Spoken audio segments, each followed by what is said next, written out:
మంత్రి కొండా సురేఖ మాజీ ఓఎస్డీ సుమంత్ వివాదాస్పద వ్యవహారానికి సంబంధించిన కేసులో దర్యాప్తు ముమ్మరమైంది. ఈ కేసులో తాజాగా మరో ముగ్గురు నిందితులను ఖైరతాబాద్ టాస్క్ ఫోర్స్ పోలీసులు ఆంధ్రప్రదేశ్లోని మార్టూరులో అదుపులోకి తీసుకున్నారు. పోలీసులు అరెస్టు చేసిన వారిలో అరుణ్ కుమార్, ముత్యాల మహేందర్ రెడ్డి, కార్తిక్ ఉన్నట్లు గుర్తించారు. మార్టూరులో ఉన్న ఈ ముగ్గురిని టాస్క్ ఫోర్స్ పోలీసులు పక్కా ప్రణాళికతో అదుపులోకి తీసుకున్నారు. అనంతరం తదుపరి విచారణ నిమిత్తం జూబ్లీహిల్స్ పోలీసులకు అప్పగించారు. ఈ కేసులో ప్రధాన నిందితుడైన సుమంత్తో పాటు మరో ఇద్దరు వ్యక్తులు ప్రస్తుతం పరారీలో ఉన్నట్లు సమాచారం.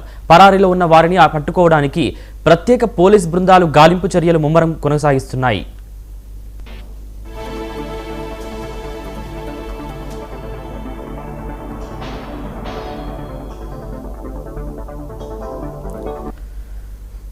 తాజా అరెస్టులతో ఈ హై ప్రొఫైల్ కేసులో మొత్తం అరెస్టుల సంఖ్య 4కు చేరింది.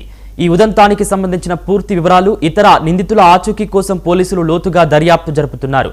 త్వరలోనే మరిన్ని సంచలన విషయాలు వెలుగులోకి వచ్చే అవకాశం ఉందని భావిస్తున్నారు.